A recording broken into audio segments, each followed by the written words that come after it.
Assalamualaikum warahmatullahi wabarakatuh. Mudah-mudahan Anda selalu sehat walafiat.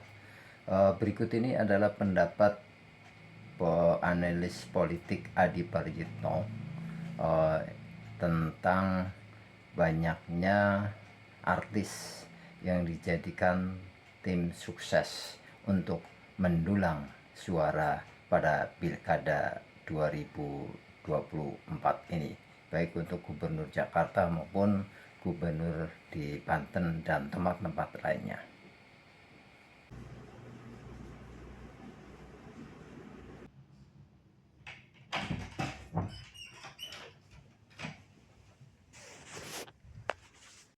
Kalau soal apakah artis itu jadi ketua tim ses didaftarkan ke KPU daerah atau tidak, tentu domain partai, tentu domain elit-elit partai yang saya kira menjadi faktor determinan yang bisa mengunci apakah dia akan didaftarkan atau tidak. Tapi fungsi artis dalam politik itu kan dari dulu targetnya adalah untuk mendulang suara. Sudah banyak contoh kasus artis yang bukan hanya jadi ketua tim sukses, banyak yang mencalonkan diri jadi kepala daerah, banyak yang kalah. Di Banten ini banyak artis yang juga kalah jadi calon. Dulu di tempat saya di Tangerang Selatan, Andre Taulani itu jadi wakil wali kota, kalah dia. Kemudian juga kita dengar dulu waktu pilkada Banten pertama, Zulkifli Mansyah berpasangan dengan Marisa Haque yang sangat pesor juga kalah itu. Ada Rano Karno juga misalnya juga sempat maju.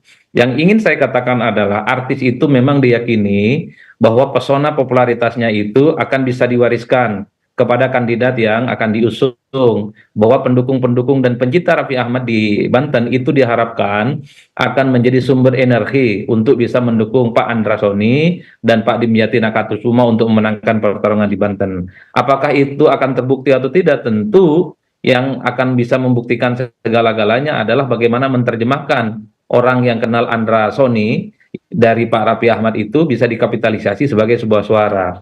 Begitupun sebaliknya, kalau bicara Banten, saya kira memang ini adalah kandangnya Bu Airin sejak lama, karena memang Bu Airin ini kan bagian dari terah politik dinastinya Bu Atut yang saya kira memang di berbagai kabupaten, kota, dan provinsi langganan memenangkan pertarungan.